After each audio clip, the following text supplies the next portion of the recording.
बिस्मिल्लाहिर्रहमानिर्रहीम अस्सलाम वालेकुम रहमतुल्लाहि वबरकातुहू। Dear student, hope so you all are doing well and enjoy good life. Me Sabiya Rani, welcome to my channel let's learn psychology with Sabiya Rani.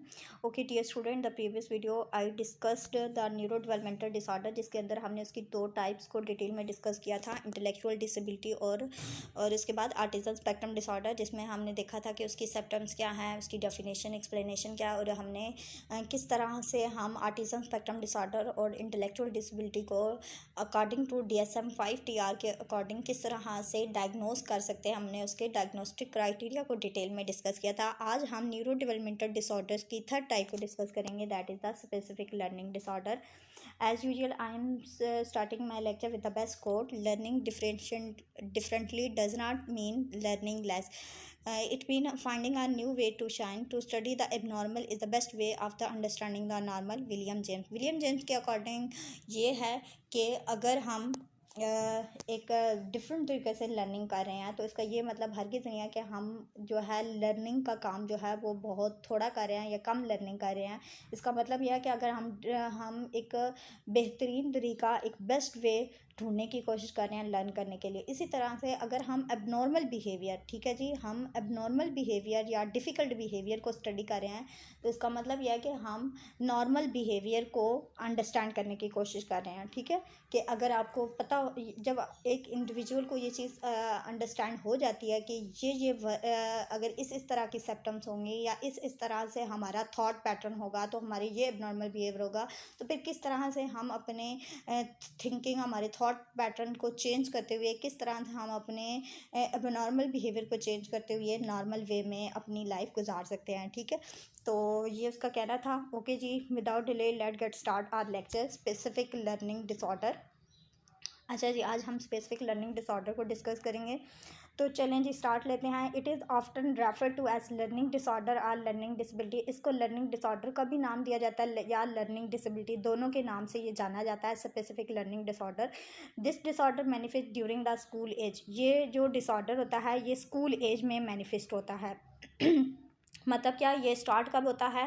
School age में, यानी तब हमें एक इंडिविजुअल की, बच्चे की साइकी तब हमें पता चलती है कि अच्छा इसके अंदर ये डिसऑर्डर मतलब फॉल कर रहा है या ये डिसऑर्डर है। ठीक है, वो बच्चा इस डिसऑर्डर का शिकार है। ये कब हमें इसकी सिम्पटम्स शो होंगे? स्कूल एज में। Specific learning disorder is a condition that affect the individual ability to learn and use the specific academic skill. ये लर्निंग डिसऑर्डर जो है ये किस चीज़ को अफेक्ट कर रहा है? एक बच्चे या एक इंडिविजुअल की जो लर्निंग एबिलिटीज़ हैं या वो एकेडमिक स्किल जो उसने यूज़ करनी है अब उस पर बहुत ज़्यादा असरअंदाज होता है। यानी अगर एक बच्चे ने अपनी डेली लाइफ प्रॉब्लम्स, एक बच्चे ने किस तरह से अपनी डेली लाइफ प्रॉब्लम्स को डिस्कस करना है, शेयर करना है या सॉल्व करना है, ये उस पर अफेक्ट होगा। ठीक है, जो उसकी एकेडमिक स्किल्स हैं, ठीक है जी, बोल चाल करना, पढ़ना लिखना, ठीक है जी, और मैथमेटिक क्वेश्चन सॉल्व करना है, तो ये उस पर भी असरअंदाज होगा। ठीक है, तो ये हमें स्कूल एज में बच्चे की मैनिफेस्ट होता है। इसमें कौन कौन सी टर्म्स आ जाती हैं, या आप ये कह सकते हैं कौन कौन सी लर्निंग डिसऑर्डर के अंदर मज़ीद कौन कौन सी ऐसी मेन सिम्पटम नज़र आ सकती हैं? That is the reading disorder. उस बच्चे के अंदर रीडिंग डिसऑर्डर होगा, मतलब वो प्रोनाउंस नहीं कर पाएगा वर्ड्स को प्रॉपरली, अल्फाज की अदायगी ठीक नहीं होगी। ठीक है, तो रीडिंग डिसऑर्डर। डिसलेक्सिया का नाम देंगे। राइटिंग डिसऑर्डर, वो प्रॉपरली राइट नहीं कर पाएगा, सेंटेंस नहीं बना पाएगा, या फिर अगर वो बनाएगा तो उसमें ग्रामेटिकल मिस्टेक्स बहुत ज़्यादा होंगी। अल्फाज जिस तरह से वो बोलेगा अल्फाज की अदायगी ठीक से नहीं करेगा, इस तरह से लिखने में भी अल्फाज की अदायगी ठीक से नहीं होगी। ग्रामेटिकल बहुत सारी मिस्टेक होंगी, स्पेलिंग मिस्टेक हो सकती हैं।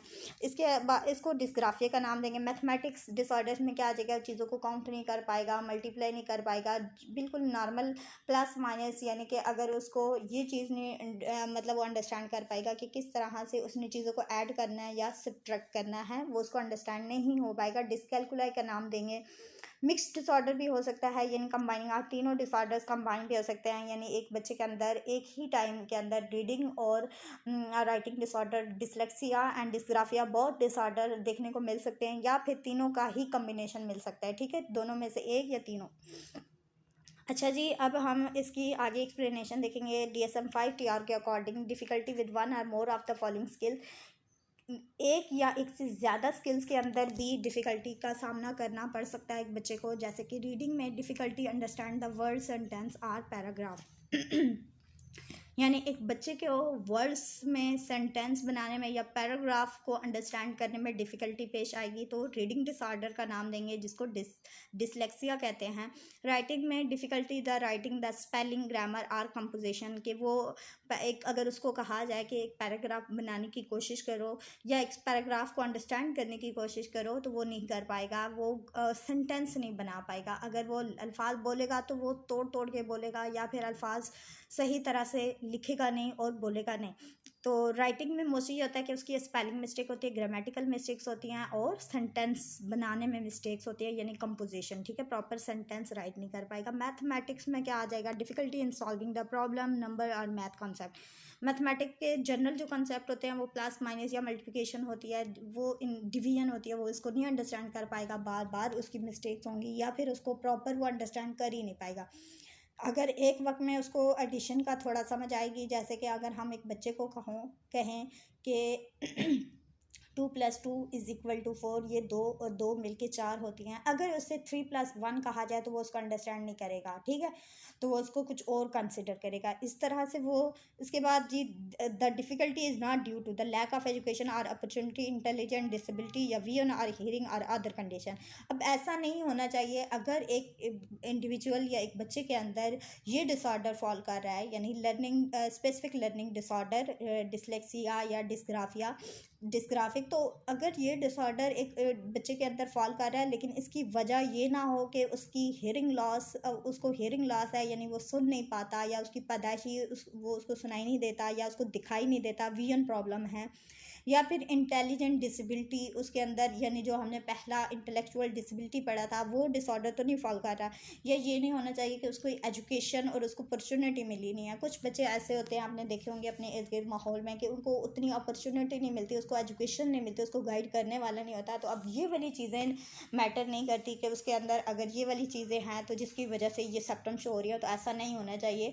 बल्कि अगर उसको एजुकेटेड माहौल मिला है, ठीक है जी, उसके फैमिली मेम्बर्स, उसके इर्द गिर्द जो माहौल है वो एजुकेटेड है, सारे फैमिली मेम्बर्स पढ़े लिखे हैं, तो उसके अंदर ये वाली सिम्टम्स शो हो रही हैं और इसका विजन प्रॉब्लम भी नहीं है, हेयरिंग लॉस भी नहीं है, तो भी उसके अंदर ये सिम्टम्स शो हो रही है, तो फिर हम इसको किसका नाम देंगे, स्पेसिफिक लर्निंग डिसऑर्डर का। लेकिन अगर उसका माहौल ठीक नहीं है, उसको ऐसा इन्वायरमेंट नहीं मिला जिसमें उसके फैमिली मेम्बर्स पढ़े लिखे नहीं, एजुकेटेड फैमिलीज नहीं है, वो उससे बिलोंग नहीं करता, उसके पास उतनी अपॉर्चुनिटी नहीं है, कोई इसको पढ़ाए लिखाए गाइड करे, तो उसके अंदर ये सिम्टम्स शो हो रही है, तो फिर हम इसको डिसऑर्डर्स का नाम नहीं देंगे, ठीक है। Hope so you understand.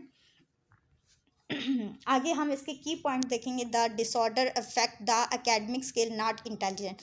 ये मोस्टली जो लर्निंग डिसऑर्डर है, लर्न से निकला है, तो ये उसकी स्किल्स को, एकेडमिक स्किल्स को क्या करेगा, ज़्यादा अफेक्ट करता है, उसकी इंटेलिजेंट को नहीं अफेक्ट करता। It is not called by the poor teaching और द लैक ऑफ एफर्ट। ये अब इसका ये मतलब नहीं है कि अगर उसको मतलब फिर वही बात आ गई कि अगर उसको एजुकेटेड इन्वायरमेंट नहीं मिल रहा, उसको गाइड करने वाला ऐसा पर्सन नहीं है, या अगर कोई गाइड करने वाला है तो वो ठीक से गाइड नहीं कर पा रहा, जिसकी वजह से उसके पास ये सिम्टम शो हो रही है, तो फिर आप उसको डिसऑर्डर का नाम नहीं देते। यानी ये वजह नहीं होनी चाहिए कि पुअर टीचिंग है या लैक एफर्ट है।